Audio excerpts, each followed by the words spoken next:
Hello everyone, my name is Rick Oculto, and I am a 27-year second-class citizen of the great state of California. In the United States Declaration of Independence, the foremost document in the recognition of our freedom, it is stated that all men are created equal, that they are endowed by the Creator with certain unalienable rights, that among these are life, liberty, and the pursuit of happiness.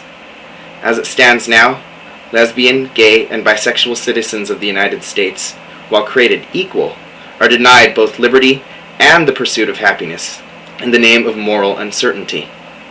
While many, much more educated and much more eloquent in their words than myself, have spoken before me, I come to you as a humble son of this state that brings to you a story to help illuminate the issue in a more familiar light. Last year, I attended the funeral of a friend of mine, Ron, who had spent a long part of his life fighting cancer. He served in the U.S. Navy, fought for a country abroad, and lived his life as a service to all those he encountered. In the 1980s, he was fortunate enough to find the love of his life, Raymond.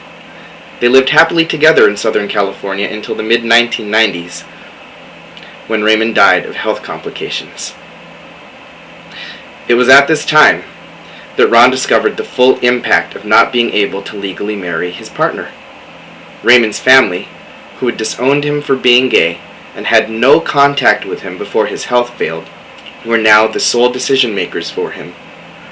While Raymond was still in the hospital, Ron was denied access to him as he lay dying, even as Raymond begged the doctors to allow his soulmate to see him before he left this world.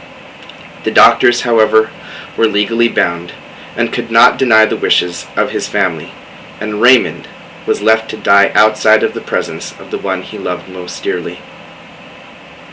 When death finally came, Raymond's family hid the funeral arrangements from Ron, and was thus also denied the right to grieve at the side of his beloved's body.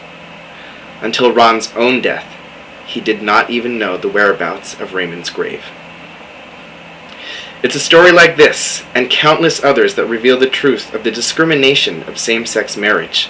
As lesbian, gay, and bisexual people, we are never recognized as family members to the partners we love, and we are forced to rely upon the often misled compassion of others to recognize the sanctity of our unions and the dignity we deserve as human beings. Some would protest that allowing same-sex marriage would impose upon religious freedom and belief. Quite the opposite of true. If same-sex marriage is not recognized, the perpetuation of the imposition of one belief structure will continue to influence and impede the guaranteed freedoms of all. If not recognized, are we, as a united people, ready to delineate which faith structures, which belief systems, and which values would supersede the others? Lesbian, gay, and bisexual citizens are faulted for no part of criminal action, but rather for having an orientation different from others. Whether the question of sexuality defaults to either choice or inherent nature is irrelevant. We do not afford a separate Bill of Rights for those that are dark-skinned from those that are light-skinned, and neither do we do that for those who choose different religions or political affiliations.